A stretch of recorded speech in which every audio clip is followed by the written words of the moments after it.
ಆತ್ಮೀಯರೇ, ನಾನು ಪ್ರೊಫೆಸರ್ ಗಣೇಶ್ ಭಟ್, ಸಹ ಪ್ರಾಧ್ಯಾಪಕರು, ರಾಜ್ಯಶಾಸ್ತ್ರ ವಿಭಾಗ, ಸರ್ಕಾರಿ ಪ್ರಥಮ ದರ್ಜೆ ಮಹಿಳಾ ಕಾಲೇಜು, ಸಾಗರ. ಈ ದಿನ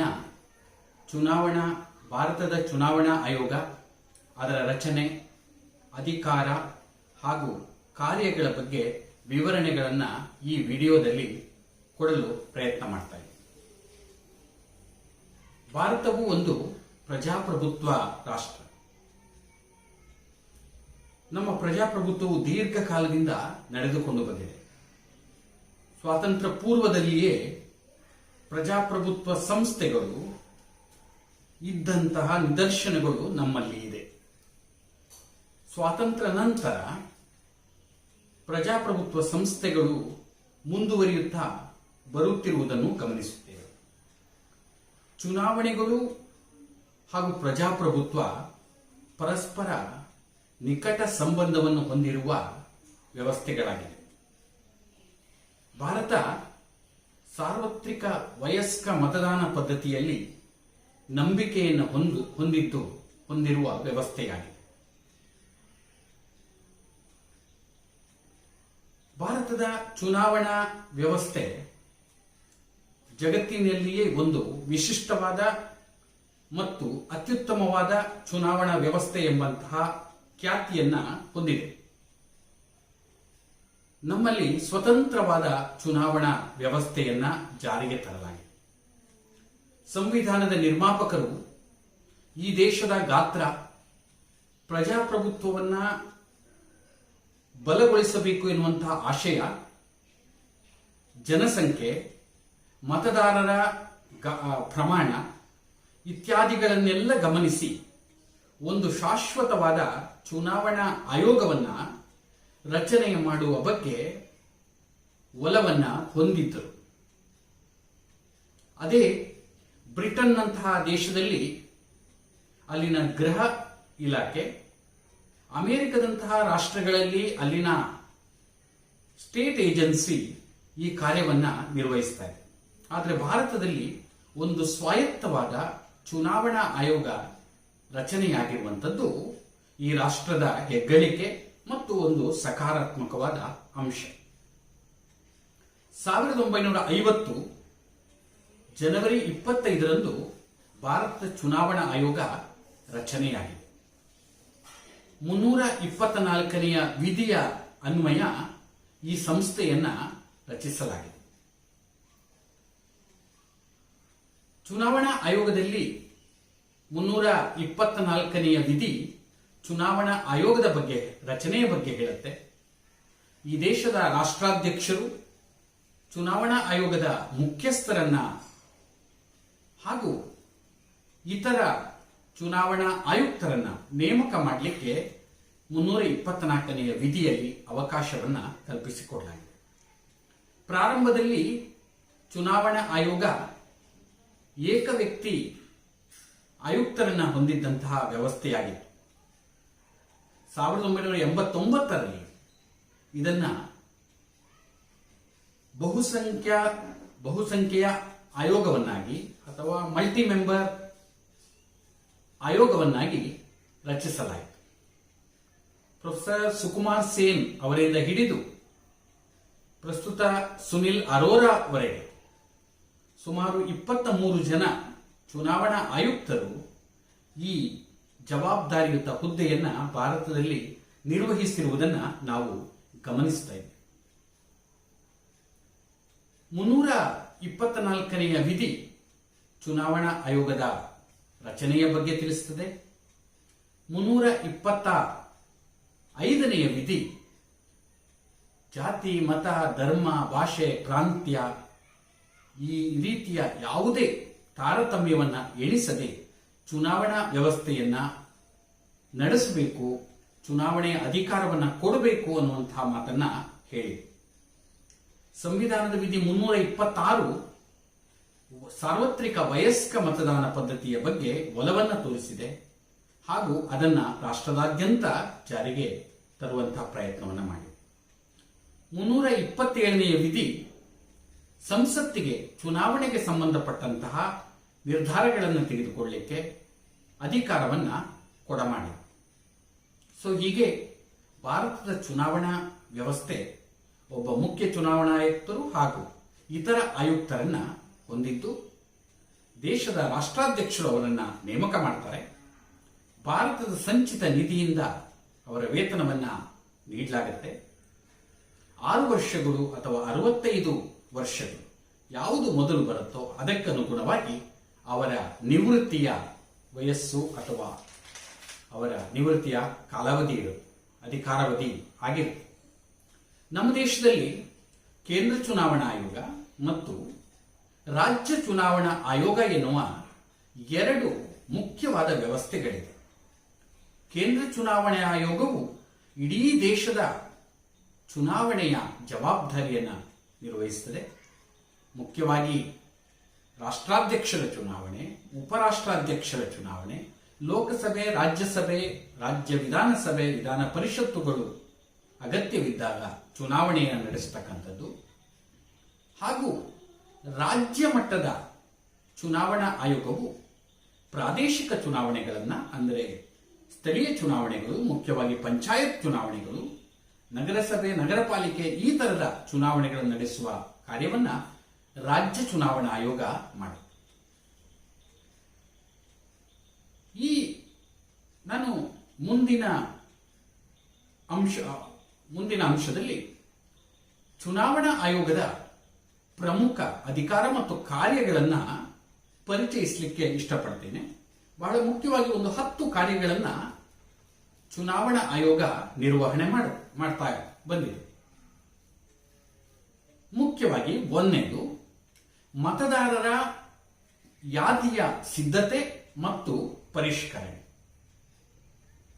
1951ರ ಪ್ರಜಾಪ್ರತಿನಿಧಿ ಕಾಯ್ದೆ ಅನ್ವಯ ಮೊದಲ ಬಾರಿಗೆ ಚುನಾವಣೆಗೆ ಮತದಾರರ ಪಟ್ಟಿಯನ್ನ ಸಿದ್ಧಪಡಿಸಲಾಗಿದೆ.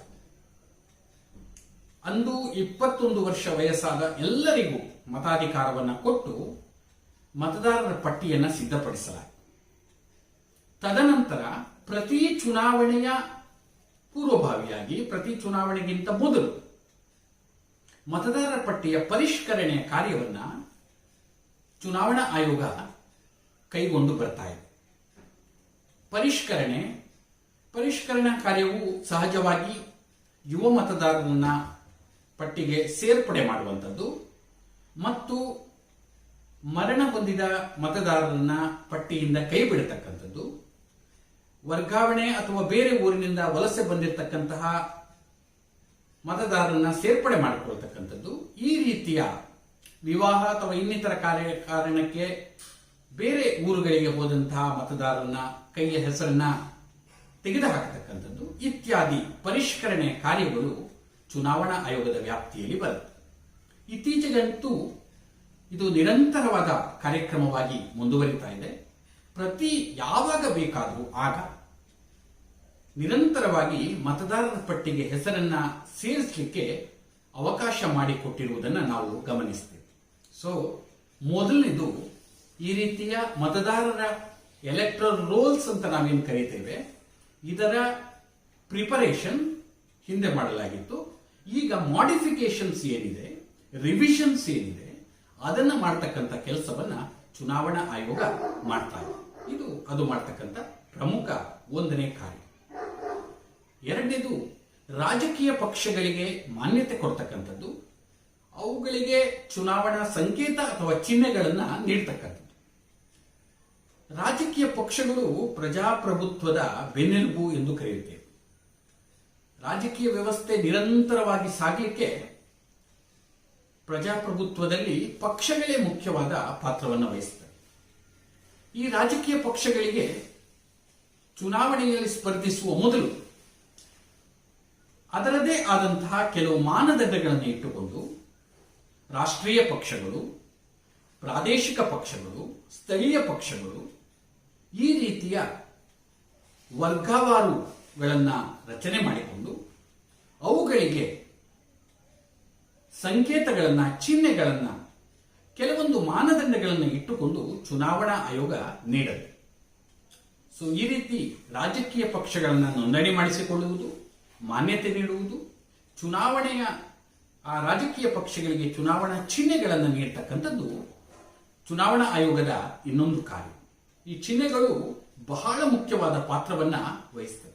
ಅದರಲ್ಲೂ ಅನಕ್ಷರಸ್ಥರ ಸಂಖ್ಯೆ ಹೆಚ್ಚಿರತಕ್ಕಂತಹ ವಿಸ್ತಾರವಾಗಿರ್ತಕ್ಕಂತಹ ರಾಷ್ಟ್ರಗಳಲ್ಲಂತೂ ಚಿಹ್ನೆಗಳ ಆಧಾರದ ಮೇಲೆಯೇ ಚುನಾವಣಾ ಫಲಿತಾಂಶಗಳು ಸಹ ಹಲವು ಬಾರಿ ನಿರ್ಧಾರವಾಗಿರುವುದನ್ನು ನಾವು ಗಮನಿಸ್ತೇವೆ.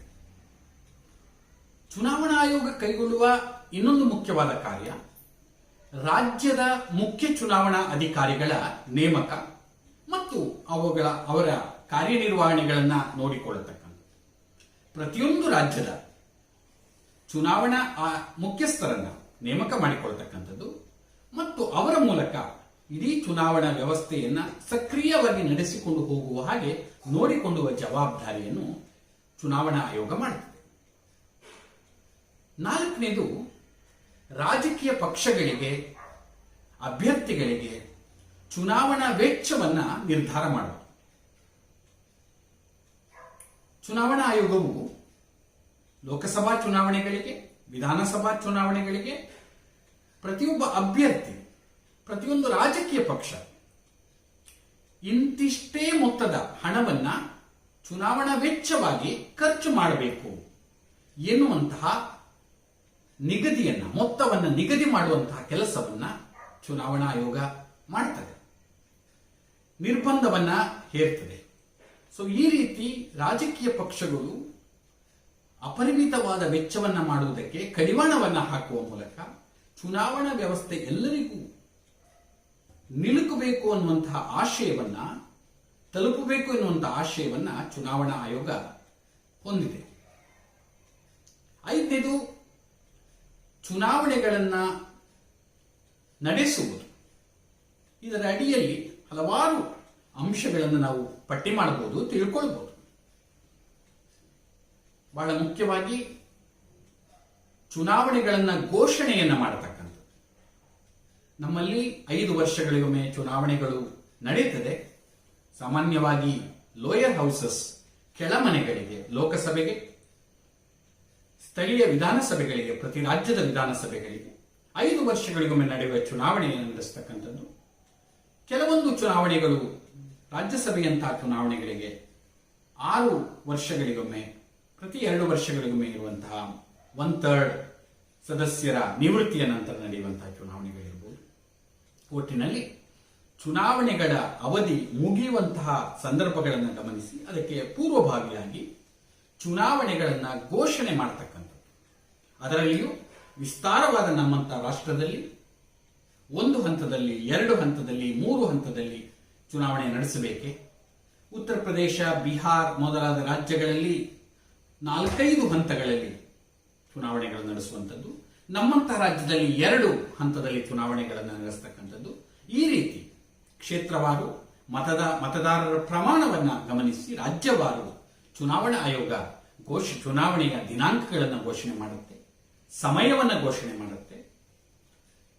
ತದನಂತರ ನಾಮಪತ್ರಿಕೆ ಸಲ್ಲಿಕೆಯ ಬಗ್ಗೆ ನಿರ್ಧಾರ ಮಾಡತಕ್ಕಂಥದ್ದು, ಎಲ್ಲಿ, ಏನು ಇತ್ಯಾದಿ ವಿಷಯಗಳ ಬಗ್ಗೆ. ನಾಮಪತ್ರಗಳು ಸರಿಯಾಗಿ ಇದೆ ಅನ್ನುವುದರ ಬಗ್ಗೆ, ನಿಯಮಾವಳಿಯ ಪ್ರಕಾರವಾಗಿ ಇದೆಯೇ, ಕ್ರಮಬದ್ಧವಾಗಿ ಇದೆಯೇ ಎಂದು ಎನ್ನುವುದನ್ನು ಪರಿಶೀಲನೆ ಮಾಡಿಕೊಳ್ಳತಕ್ಕಂಥ ಕೆಲಸವನ್ನ ಮಾಡುತ್ತೆ. ರಾಜಕೀಯ ಪಕ್ಷಗಳು, ಅಭ್ಯರ್ಥಿಗಳು ಮಾಡಬೇಕಾದಂತಹ ಖರ್ಚು ವೆಚ್ಚಗಳ ಮಿತಿಯನ್ನ ನಿಗದಿ ಮಾಡತಕ್ಕಂಥದ್ದು ಮತ್ತು ಚುನಾವಣೆಗಳ ಬಗ್ಗೆ ಕೆಲವೊಂದು ನಿರ್ಬಂಧಗಳನ್ನು ಸ್ಪಷ್ಟವಾಗಿ ತಿಳಿಸುವ ಕೆಲಸವನ್ನ ಚುನಾವಣಾ ಆಯೋಗ ಮೊದಲೇ ನಿರ್ಧರಿಸುತ್ತೆ. ಇದು ಚುನಾವಣಾ ಆಯೋಗ ಮಾಡತಕ್ಕಂತಹ ಒಂದು ಚುನಾವಣೆಯ ಸಂದರ್ಭದಲ್ಲಿ ಮಾಡತಕ್ಕಂತಹ ಮುಖ್ಯವಾದ ಅಂಶ. ಚುನಾವಣಾ ಆಯೋಗದ ಇನ್ನೊಂದು ಪ್ರಮುಖ ಕಾರ್ಯ ಚುನಾವಣೆಯ ನೀತಿ ಸಂಹಿತೆಯನ್ನ ನಿರ್ಧರಿಸತಕ್ಕಂಥ. ಇದನ್ನ ಕೋಡ್ ಆಫ್ ಕಂಡಕ್ಟ್ ಅಂತ ಕರೀತೇವೆ. ಬಹಳ ಮುಖ್ಯವಾಗಿ ಚುನಾವಣೆಗೆ dos and don'ts in elections ಅಂತ. ಅಂದ್ರೆ ಚುನಾವಣೆ ಹೇಗಿರಬೇಕು, ರಾಜಕೀಯ ಪಕ್ಷಗಳು ಹೀಗೆ ತಮ್ಮ ಕಾರ್ಯನಿರ್ವಹಣೆಯನ್ನು ಹೊಂದಿರಬೇಕು, ಅದರ ಸದಾಚಾರ ಹೀಗಿರಬೇಕು, ಸದಾಶಯಗಳು ಹೀಗಿರಬೇಕು, ಈ ತರ ಇರಬಾರದು. ಡೂಸ್ ಅಂಡ್ ಡೋಂಟ್ಸ್ ಇದನ್ನ ನಾವು ಚುನಾವಣಾ ನೀತಿ ಸಂಹಿತೆ ರೀತಿಯಲ್ಲಿ ಚುನಾವಣಾ ಆಯೋಗ ನಿರ್ಧಾರ ಮಾಡುತ್ತೆ. ಚುನಾವಣೆಯ ಪೂರ್ವದಲ್ಲಿ, ಚುನಾವಣೆ ನಡೀತಾ ಇರುವಾಗ, ನಂತರದಲ್ಲಿ ಹಲವಾರು ನಿಯಮಗಳು ಈ ನೀತಿ ಸಂಹಿತೆಯ ಅಡಿಯಲ್ಲಿ ಬರುತ್ತೆ. ಚುನಾವಣಾ ನೀತಿ ಸಂಹಿತೆಗಳು ನಿಷ್ಪಕ್ಷಪಾತ, ನ್ಯಾಯಯುತವಾದ, ಮುಕ್ತವಾದ ಚುನಾವಣೆಗಳನ್ನು ನಡೆಸುವಲ್ಲಿ ಬಹಳ ಪ್ರಮುಖವಾದ ಪಾತ್ರವನ್ನು ನಿರ್ವಹಿಸುತ್ತದೆ. ತದನಂತರ ಇನ್ನೊಂದು ಕಾರ್ಯವನ್ನು ಗಮನಿಸುವಾಗ ಚುನಾವಣಾ ವ್ಯವಸ್ಥೆಯ ಮೇಲ್ವಿಚಾರಣೆ. ಚುನಾವಣಾ ಕಾರ್ಯ ಅಥವಾ ಚುನಾವಣೆಯ ವ್ಯವಸ್ಥೆ ಅದು ಅತ್ಯಂತ ಕಠಿಣ ಮತ್ತು ಕ್ಲಿಷ್ಟವಾದ. ಯಾಕೆಂದ್ರೆ ಎಲ್ಲರನ್ನ ಒಳಗೊಳ್ಳುವ ಚುನಾವಣೆಗಳಾಗಬೇಕು. ಚುನಾವಣಾ ವ್ಯವಸ್ಥೆಯ ಮೇಲ್ವಿಚಾರಣೆ, ಮೆನ್, ಮೆಟೀರಿಯಲ್, ಪೊಲೀಸ್ ಪರ್ಸನಲ್ ಇವರೆಲ್ಲರ ನೇಮಕ ಆಗಬೇಕು. ಚುನಾವಣಾ ಅಧಿಕಾರಿಗಳ ನೇಮಕ ಆಗಬೇಕು. ಚುನಾವಣಾ ಸಾಮಗ್ರಿಗಳ ಸಿದ್ಧತೆಗಳಾಗಬೇಕು. ಪೊಲೀಸ್ ಸಿಬ್ಬಂದಿ, ಭದ್ರತಾ ಸಿಬ್ಬಂದಿಗಳ ನೇಮಕಾತಿ, ಇದಕ್ಕೆ ಬೇಕಾದಂತಹ ಹಣಕಾಸಿನ ವ್ಯವಸ್ಥೆ ಇತ್ಯಾದಿಗಳನ್ನ ಚುನಾವಣಾ ಆಯೋಗ ಬಹಳ ಮುಂಚಿತವಾಗಿ ಮಾಡಿಕೊಳ್ಳಬೇಕಾಗುತ್ತೆ.